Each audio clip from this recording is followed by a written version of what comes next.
renace la esperanza, ahora es tiempo de creer. Empezó la recuperación de la patria.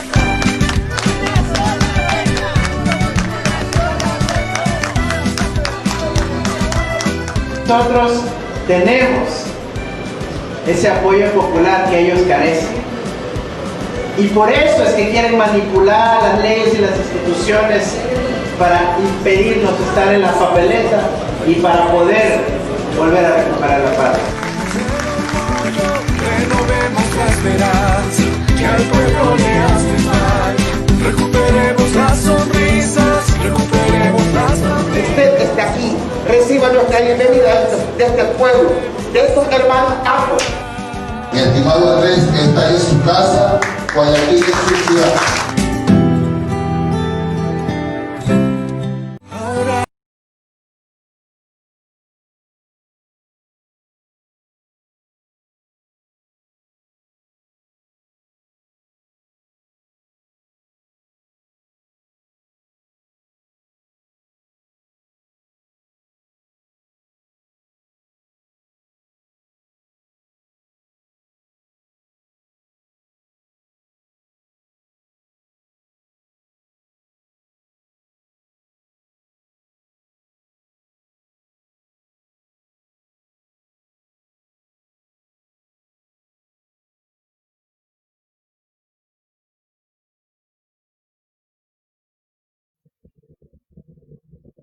Al aire, Manuel, 3 segundos y entra.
Hemos empezado con un poquito de retraso, vamos a empezar directamente a las preguntas, vamos a empezar con el formato de preguntas tal y como lo expliqué, vamos a tratar de hacerlo en 35 o 40 minutos, yo les hago la pregunta y ustedes pueden interlocutar o yo les voy alternando las preguntas según ustedes vean. Empezamos con Gerardo. Gerardo, ¿cuál es su visión de la situación de América Latina actual? ¿Hay una estrategia regional para neutralizar los gobiernos progresistas?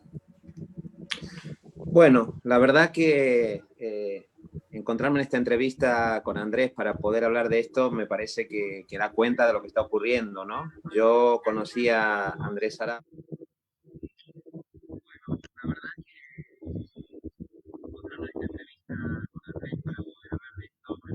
que da cuenta de lo que está ocurriendo, ¿no?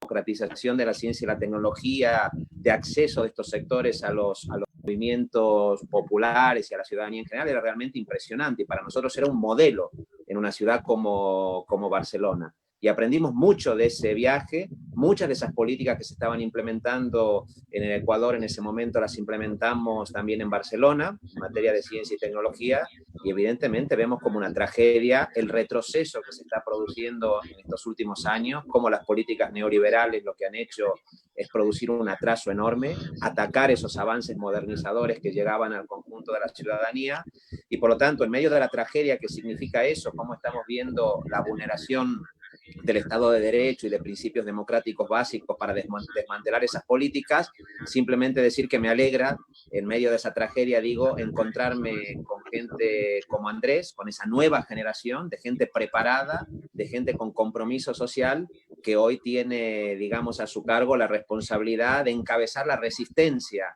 a ese retroceso que las políticas neoliberales, que las políticas de ataque al Estado de Derecho están produciendo, y encabezar un nuevo periodo de modernización que nosotros desde aquí vemos con mucho entusiasmo, y esperamos que se abra el camino porque todo el continente lo necesita. Andrés, oído a Gerardo Pisarello, ¿cuál es la situación actual en el Ecuador, económica y social? Bueno, un saludo nuevamente y también un abrazo a Gerardo, quien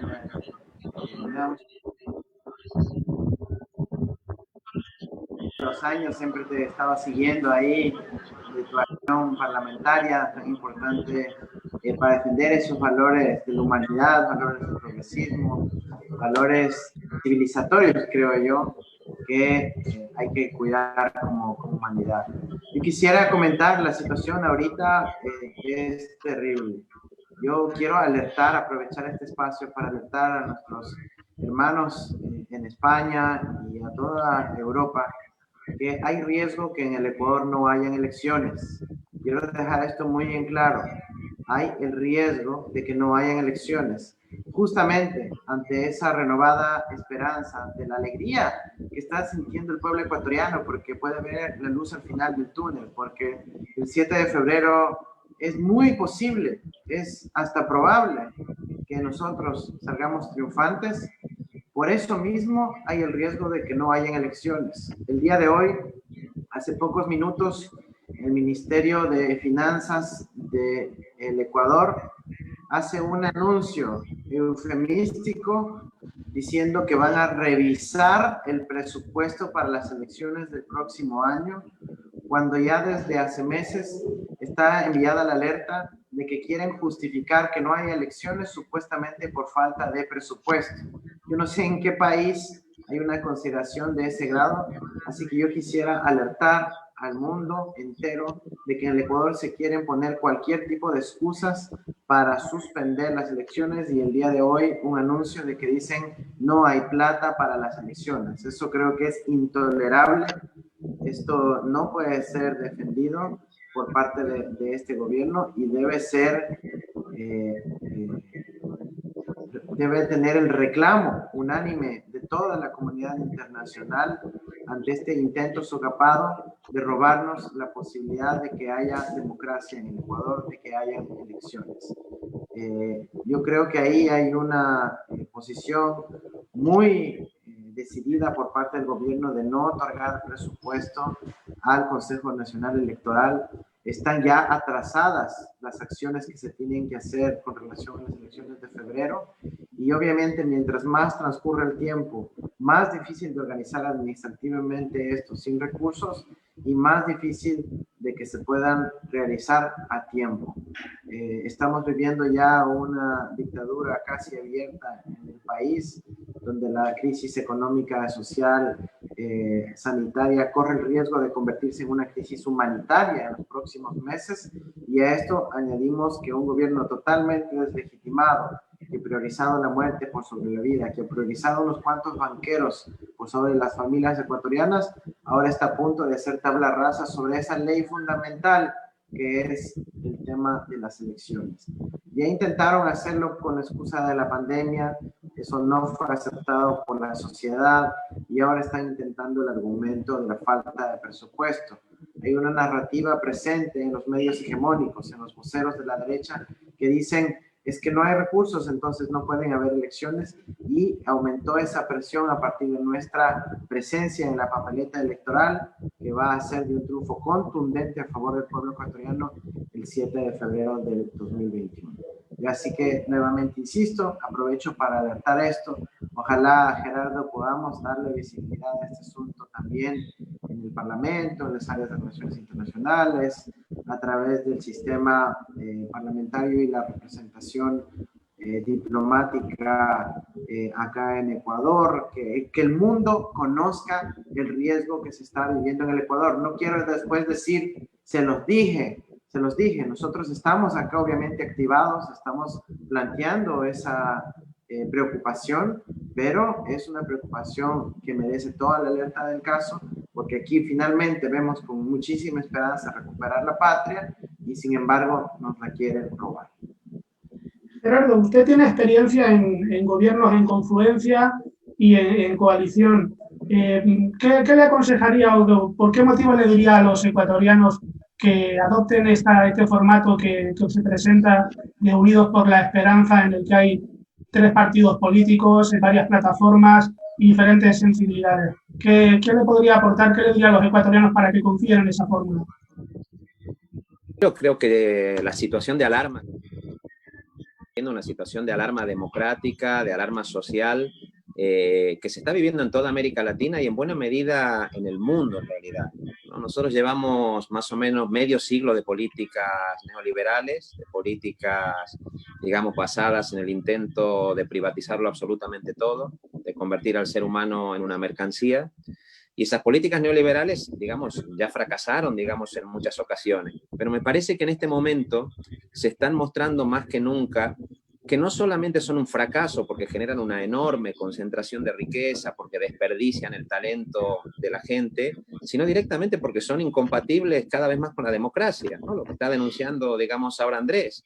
En Ecuador, pero no solamente en Ecuador, en Bolivia, en muchísimos otros países, se está recurriendo al fraude, se está recurriendo a la proscripción de candidatos, se está recurriendo al falseamiento incluso de los procesos electorales para intentar mantener unas políticas neoliberales enormemente autoritarias, enormemente agresivas, pensadas para proteger el privilegio de muy pocos, porque es la única manera de mantenerse en el poder.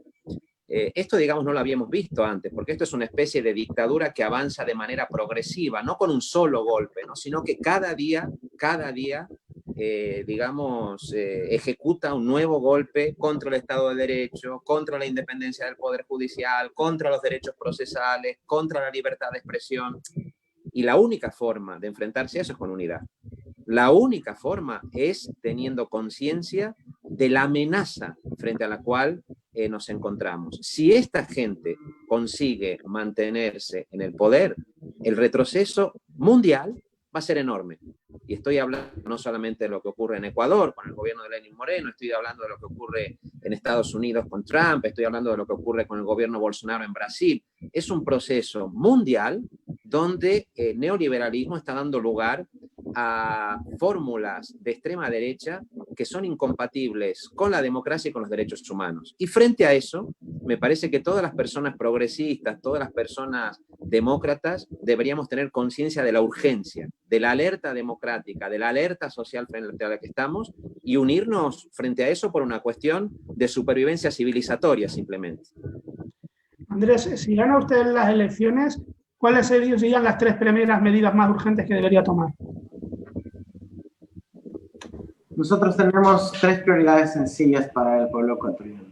La primera, resolver la crisis económica, social y humanitaria que vamos a estar viviendo para el mes de mayo, aplicando políticas económicas de corte progresista para poner dinero en el bolsillo de las familias ecuatorianas y que puedan alimentar a sus hijos. Ahora la población está pasando hambre en el país, una cosa que no había ocurrido en décadas. El 80% de la población tiene la mitad de los ingresos mensuales que tenía hace 8 meses. El 80% de la población ecuatoriana está o en el desempleo o en el subempleo, lo cual a toda luz es una crisis terrible la mayor contracción económica del último siglo y sin seguridad social de emergencia, sin apoyo humanitario, sin cumplimiento de ingresos a las familias ecuatorianas. Por esta razón, nuestra primera acción es aplicar una política económica de corte progresista y poner dinero en las familias ecuatorianas. Segunda medida, la recuperación de la institucionalidad democrática. Como hemos visto, estamos pasando por un momento de decadencia del régimen vigente. El gobierno necesita recuperar la confianza social, la confianza en las instituciones, y esto significa desarmar el andamiaje dictatorial del morenato y del trujillato, lamentablemente con apoyo de ciertas izquierdas que, por ser generoso, podríamos llamarlas ingenuas.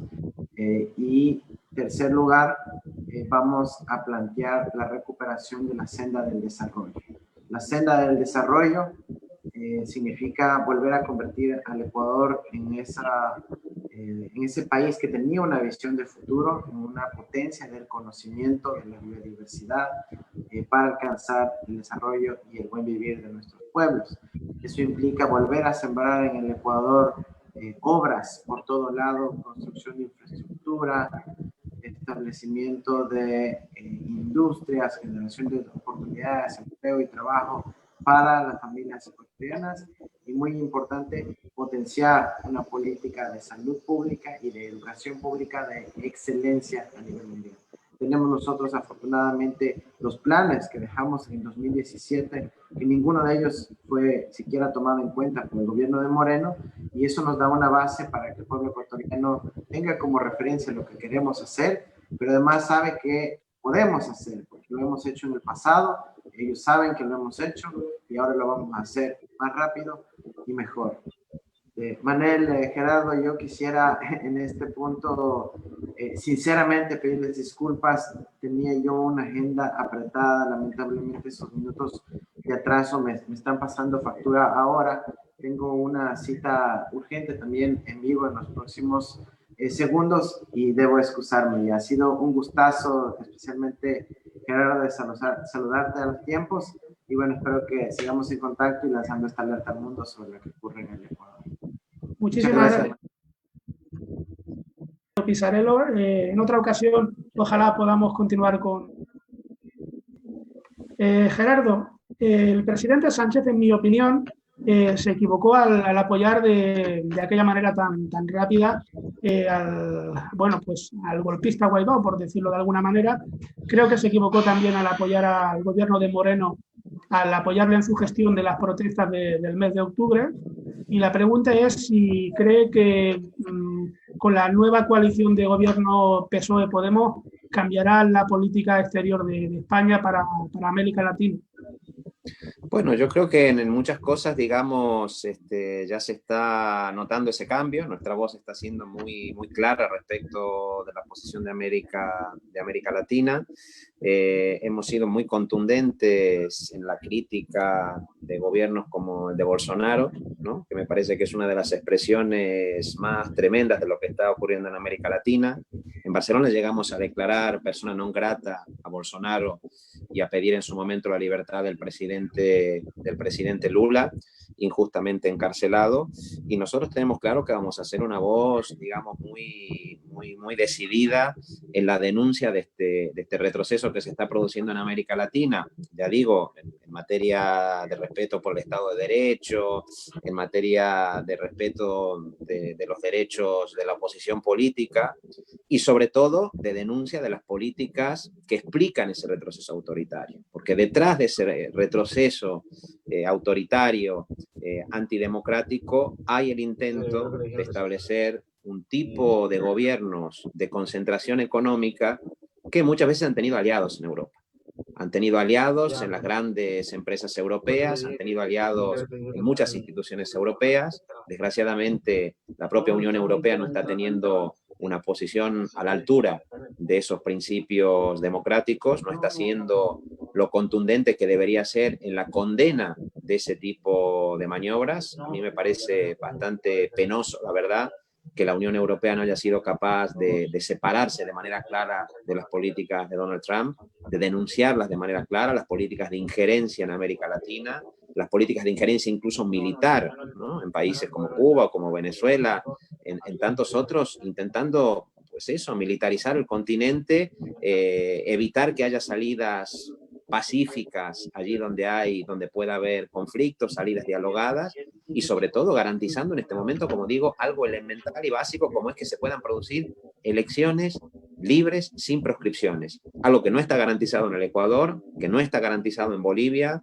no sabemos si en Chile finalmente se va a convocar el plebiscito a favor de una convención constitucional que rompa con la constitución pinochetista de 1980, y aquí creemos que tanto el gobierno de España como la Unión Europea deberían tener una posición mucho más valiente y mucho más clara. Nosotros, en lo que a nosotros nos concierne, en lo que a mí me concierne como portavoz de la Comisión de Asuntos Exteriores, no tengan ninguna duda que vamos a presionar para que sea así, sabiendo que las razones por las cuales a veces los gobiernos y las instituciones europeas no se pronuncian es por los grandes intereses económicos que hay también en Europa detrás de esos posicionamientos.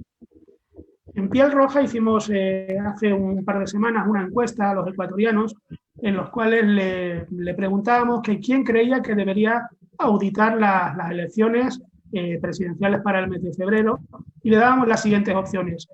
Una era la OEA, 2, una delegación de parlamentarios europeos, 3, organismos privados independientes y 4, el propio gobierno de Ecuador. La opción más votada fue una delegación de parlamentarios europeos que ganó con un 66%. Eso quiere decir que por parte del pueblo ecuatoriano hay una gran confianza en los políticos europeos en cuanto a su honestidad y en cuanto a que pudieran hacer ese control. ¿Usted cree que se puede llegar a realizar esa acción y estaría dispuesto a participar en ella?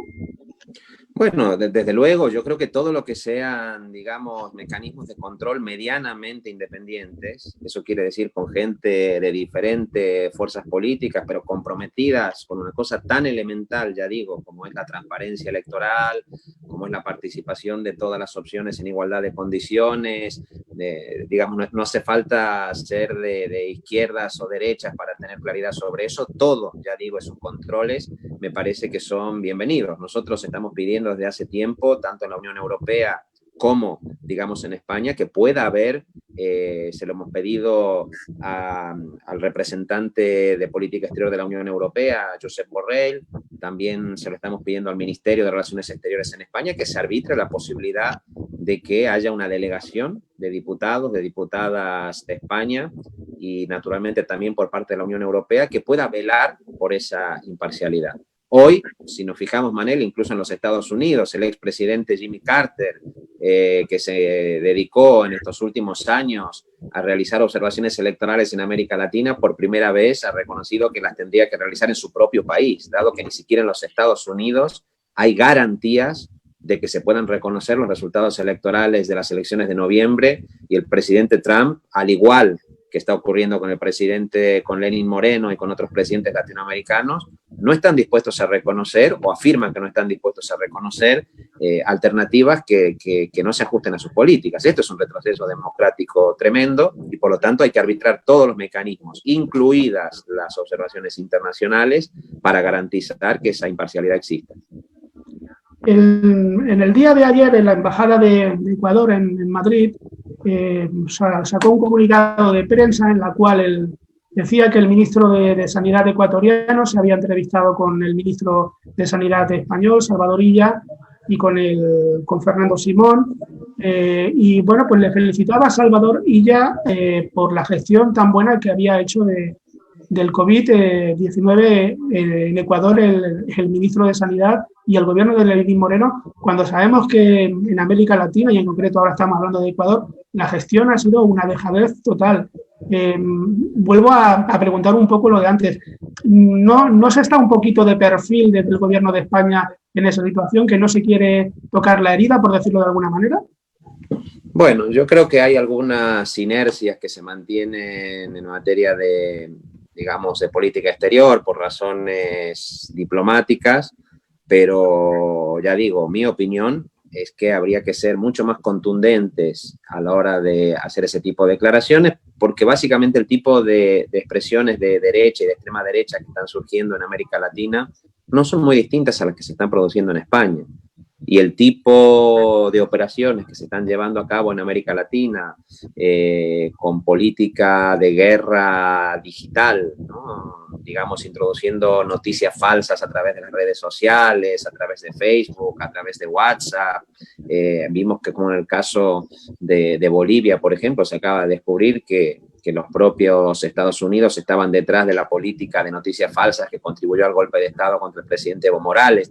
Quiero decir, todo ese fraude enorme que se está haciendo con mucho dinero detrás en las redes sociales, en las estrategias comunicativas, en las estrategias, digamos, para intentar dinamitar por vías incluso ilegales o por un uso espurio del Poder Judicial a los gobiernos progresistas, eso no es ajeno a lo que puede ocurrir en España. Y yo, por lo tanto, creo que el gobierno de coalición en España del Partido Socialista y de Unidas Podemos tendría que tener mucho más presente que lo de América Latina podría arribar también aquí, y ser mucho más contundente a la hora de denunciar ese tipo de retrocesos antidemocráticos que se están produciendo. Si me preguntas a mí, Manel, en términos personales, como diputado en el Congreso, pues yo no estoy conforme con el tipo de política exterior que se está llevando en relación con América Latina. Me gustaría que fuera mucho más contundente. No es evidentemente la política del Partido Popular y la política de los gobiernos de derecha que están directamente, son aliados directos de ese tipo de gobiernos, ¿no? Hace poco vimos la conformación de una fundación internacional por la libertad en la que estaba José María Aznar, en la que estaba Mauricio Macri, en la que estaba Cayetana Álvarez de Toledo, en la que estaba Mario Vargas Llosa, en la que estaban representantes de las derechas latinoamericanas que hoy están apoyando digamos, esa proscripción de la oposición, esos retrocesos por vía judicial, etcétera, etcétera. Ya digo, no son lo mismo, pero a mí me gustaría que haya mucho más firmeza a la hora de condenar esos retrocesos antidemocráticos. ¿Sabes qué pasa, Pisarello? Que cuando, y lo digo por la experiencia, cuando nos acercamos a determinados diputados, tanto españoles como de otros países también, para explicar lo que está pasando en América Latina, en este caso estamos hablando de Ecuador, en el caso de Ecuador, ellos perciben o creen que es una cuestión de pelea de compadres, que Lenín Moreno se peleó con Rafael Correa, que ya no son amiguitos y que por lo tanto disputaron el partido y que esa es la pelea que hay.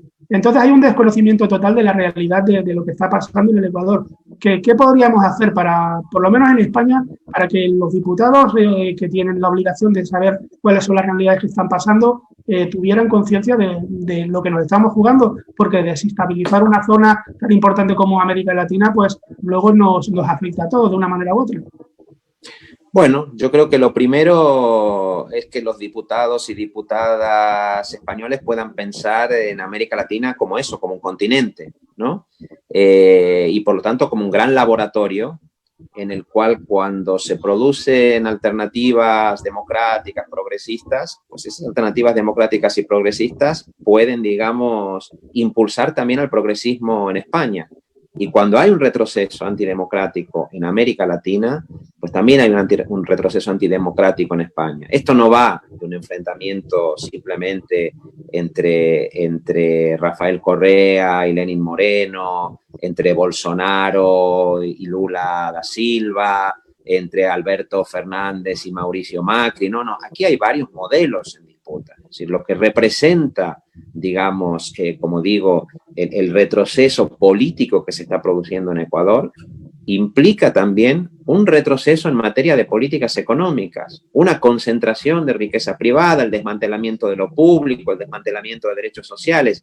Eso está pasando en Ecuador, eso está pasando en Chile, eso está pasando, digamos, pasó en Argentina durante el gobierno de Macri. ¿Qué vínculo tiene eso con España?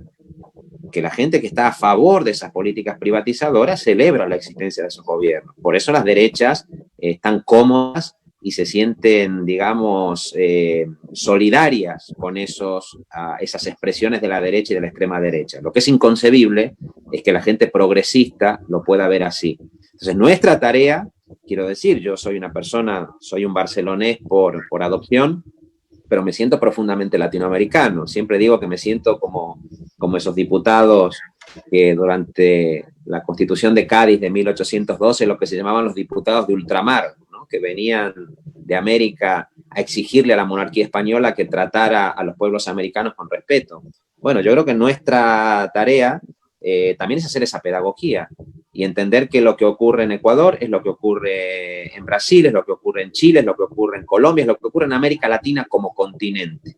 Y que un retroceso de la democracia, del Estado de Derecho, de los derechos sociales en América Latina, va a implicar un retroceso también de esas políticas en España.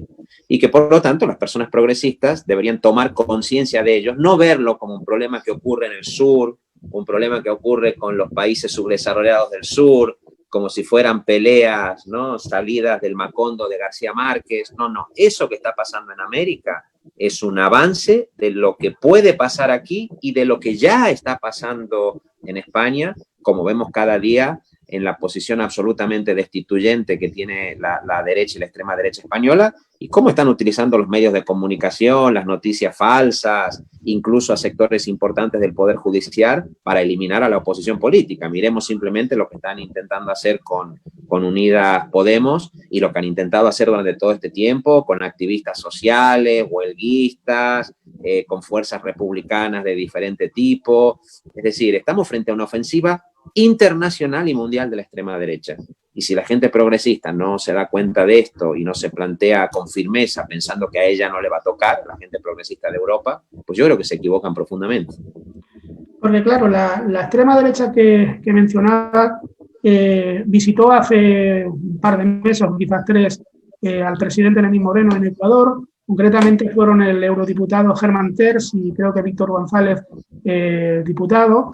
Y bueno, pues en ese proceso se extraditó a Pablo Romero, que estaba con condición de solicitud de asilo en España y actualmente en la actualidad está preso en Ecuador.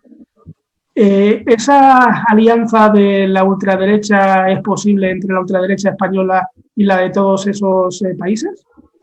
Bueno, no solamente es posible, se está produciendo ya. Se está produciendo ya, actúan de manera conjunta, se publicitan de manera conjunta. Está probado que hacen campañas en redes sociales de manera conjunta.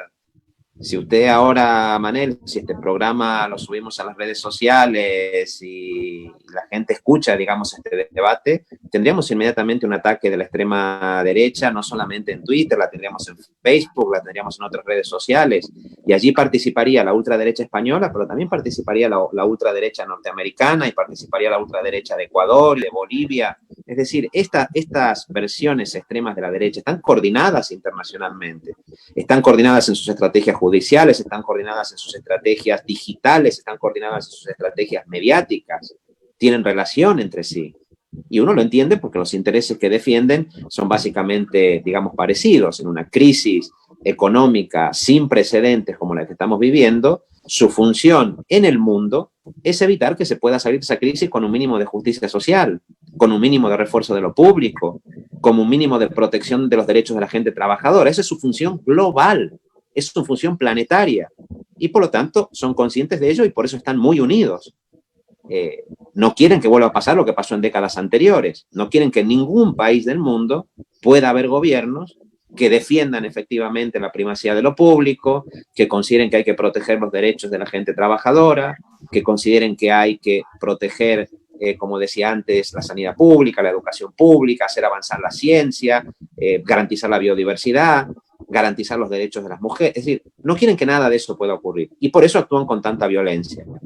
Lo que tenemos pendiente hacer es que las fuerzas progresistas, no solamente ya de Ecuador y de España, de Ecuador, de España, pero de Estados Unidos, pero también de Brasil, de Argentina, del mundo, necesitamos una internacional democrática y progresista para frenar el avance de este neofascismo.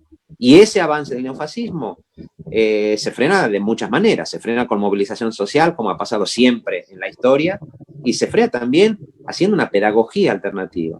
Necesitaríamos cientos de programas como este.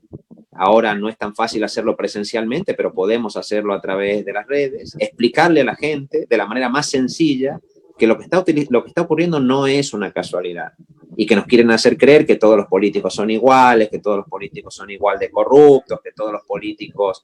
Cuando eso realmente es falso, porque lo que quieren ocultar, hay opciones políticas que en medio de un sistema económico muy injusto, intentaron defender los intereses de las mayorías sociales. Y que en cambio hay otras que están dispuestas incluso hasta eliminar las elecciones para defender el privilegio de pocos. Vamos un poco a las peculiaridades del proceso que queríamos comentar también con el candidato Andrés Arauz, pero que yo creo que usted las conoce bien y podemos hablarlas. Un migrante que esté, por ejemplo, en España, en Madrid, que quiera inscribirse como candidato a las elecciones en Ecuador, tendría que desplazarse físicamente hacia Ecuador para hacer su inscripción. Cuando mediante un poder, pues uno puede casarse, puede vender una casa, puede hacer una operación por vía telemática, puede hacer todas las gestiones sin tener que presentarse físicamente. Y ese mecanismo lo han implementado ahora en Ecuador. Yo creo que es evidentemente una persecución política para que Rafael Correa no pueda presentarse. ¿Qué opina usted?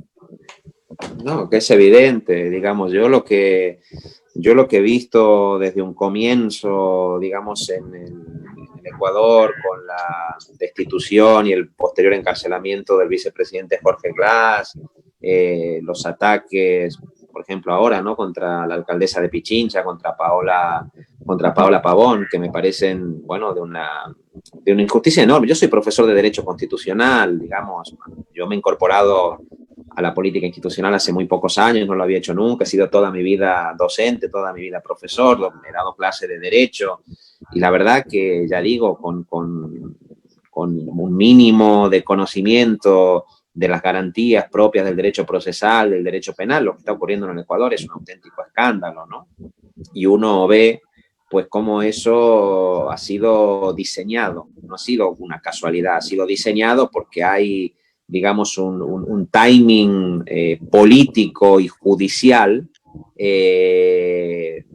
ya digo, para evitar que puedan ocurrir algunas de las cosas que ocurrieron durante el gobierno de la Revolución Ciudadana. Por ejemplo, que se pusiera sobre la mesa un tema que es enormemente delicado, pero fundamental para que haya una democracia. Si hay concentración de poder mediático, no puede haber democracia. Sin pluralismo mediático no puede haber democracia. Y yo creo que la ley orgánica de comunicación que se aprobó durante la Revolución Ciudadana, durante el gobierno de Rafael Correa, pues intentaba mínimamente, como se intentó en Argentina, que hubiera algún tipo de pluralismo mediático. Eso las élites ecuatorianas pues no lo perdonan. No lo perdonan las ecuatorianas, no lo perdonan ninguna de las élites y de las oligarquías de la derecha del mundo. Y por eso esta persecución. Y por eso esta utilización del poder judicial, y por eso la coordinación, quiero decir, en los tiempos incluso, con el gobierno de los Estados Unidos, que es el principal, digamos, protector bajo el gobierno de Donald Trump de ese tipo de iniciativas. Comentabas el caso de Paola Pavón, que lo quería sacar yo también a colación, porque, bueno, es el caso rebelión, las revueltas del mes de octubre. Se le acusa de que ella pues ordenara colocar unas barricadas para que no se pudiera acceder al territorio donde ella es prefecta, ¿no? Cosa que nunca se puede demostrar y además pues que parece que sería incierto. Por esa razón estuvo presa ella, Virgilio Hernández y otros compañeros suyos de la Revolución Ciudadana unos días. La defensa, por su parte, y la presión internacional consiguieron que se cambiara la prisión preventiva por medidas cautelares, por otras medidas preventivas. Y bueno, la cuestión es que ahora se ha reabierto ya el proceso que tenía que seguir. El lunes hay una audiencia y la Fiscalía pues quiere cambiar esas medidas porque dice que le han dicho que la prefecta Paola Pavón podía haber pedido asilo político. Pero esto es una falta a todo el debido derecho, es una locura, ¿no? Sí, la verdad es que es una auténtica locura. Creo que lo que se está intentando hacer, ya digo, es presentar incluso cualquier forma de oposición política legítima, ¿no? A través de la libertad de expresión, a través del derecho de asociación, a través del derecho de manifestación pacífico, etcétera, etcétera, o del derecho de huelga, que son derechos que se conquistaron en el siglo XIX. Pues lo que estamos viendo es que se está intentando convertir el ejercicio de ese tipo de derechos pues en un delito de rebelión, y eso es absolutamente inadmisible. Eso es acabar con el pluralismo político, eso es acabar, digamos, con principios democráticos básicos, eso es volver a una dictadura, pretender que tú solamente toleras a la oposición en la medida en que la oposición no te critique, y cuando la oposición te critica, utilizas, digamos, medios policiales, utilizas al propio Poder Judicial, utilizas a los medios de comunicación para propiciar finalmente, incluso a través de noticias falsas, que esa persona sea encarcelada. Eso es una auténtica vergüenza que tiene que ser denunciada internacionalmente, porque ya digo, está pasando en el Ecuador, pero está pasando en muchos otros países de América Latina. Y va a comenzar a ocurrir en Europa. En Europa está pasando también en algunos países, está pasando en Hungría, está pasando en muchos países, y eso, digamos, desde una perspectiva, ya digo, mínimamente democrática, desde una visión que entienda que los derechos humanos fueron una conquista civilizatoria, es absolutamente inaceptable y tiene que ser denunciado. Hablábamos también un poco antes de lo que se puede hacer desde España y desde los otros países por fortalecer un poco la democracia en América Latina, porque parece ser, bueno, pues que vamos un poco más avanzados en Europa en cuanto a la consecución de derechos que en América Latina. ¿Qué podemos hacer desde Europa para fortalecerla? Bueno, creo que en Europa no se va más avanzado en la consecución de derechos que en América Latina. En Europa, digamos, lo que hay, primero, digamos, es un blindaje muy fuerte también de los medios de comunicación para que ciertas alternativas puedan plantear. En América Latina se produjeron cambios en los últimos años que en Europa sería muy difícil de ver. En Europa es prácticamente imposible que un partido político que no dé apoyo a la OTAN, por ejemplo, pueda llegar al gobierno. Me parece que el caso de Unidas Podemos en ese sentido es una excepción enorme desde la Segunda Guerra Mundial, y ya vemos las resistencias que está generando por parte de los poderes fácticos, pero bueno, pero es verdad que se mantienen, gracias a la movilización ciudadana, espacios, digamos, de libertad, de conquistas de derechos, que tienen que aprovecharse para denunciar lo que está ocurriendo en América Latina, siendo conscientes de una cosa que a veces es difícil reconocer en Europa, y es que Europa también tiene su papel en esos retrocesos antidemocráticos, porque hay empresas europeas, porque hay intereses europeos, digamos, en económicos en América Latina. Uno tiene la impresión que cuando en Bolivia hay un golpe de Estado para que el litio no permanezca bajo el control del gobierno boliviano, pues hay grandes grupos económicos en Europa o en Estados Unidos, no solamente en América Latina, a los que ya les parece bien que eso ocurra y ya les parece bien poder participar del reparto de ese negocio. Es decir, el colonialismo, el neocolonialismo económico y cultural sigue existiendo. Entonces esto es un llamado no a Europa en términos genéricos, esto es un llamado a la gente demócrata, esto es un llamado a la gente progresista, como yo decía antes, a la gente que realmente cree en el derecho internacional de los derechos humanos, a la gente que cree en la igualdad entre los pueblos. Esa gente que ya está en alerta democrática es la que debe movilizarse para exigir que se respeten los derechos de los pueblos de América Latina, que hoy no se están respetando. Hoy en América Latina están gobernando fuerzas políticas o expresiones políticas que han llegado al poder o a través del fraude o a través de la intimidación, o que han llegado de manera legítima, pero luego se están manteniendo en el poder a través de la proscripción de la oposición, a través de la restricción del pluralismo mediático y del pluralismo político, y eso no puede seguir ocurriendo. Así que ese sería mi último mensaje, Manel. La verdad que me he sentido como muy cómodo en esta entrevista, me parece que era necesaria. Agradezco mucho que se me haya dado la posibilidad de lanzar este mensaje de solidaridad, mensaje de solidaridad que quería extender ahora de manera muy clara pues a la alcaldesa Paola Pavón, porque me parece que realmente su situación es una situación, ya digo, más allá de de las simpatías políticas que uno pueda tener o no, me parece que es una situación que desde el punto de vista de los derechos humanos básicos es totalmente inaceptable. Como digo, para mí denunciar esas violaciones de derechos humanos debería ser un mínimo para toda la gente democrática, más allá de sus opciones políticas, y desde luego soy de las personas esperanzadas en que en América Latina vuelvan a renacer, ¿no?, propuestas de progreso, propuestas populares que pongan fin a este neoliberalismo senil, ¿no?, que se está intentando imponer con mucha violencia, y espero que eso se pueda hacer con el apoyo de la gente que en España también defiende ese tipo de valor. Sin duda nosotros vamos a estar ahí, vamos a intentar ser portavoces de esos reclamos en América Latina, entendiendo que hay, digamos, muchísima gente, millones de mujeres y de hombres en España y en América Latina que comparten un proyecto común vinculado a la justicia social, a la igualdad y a la fraternidad. Una última pregunta en 10 segundos, Gerardo, si me permite.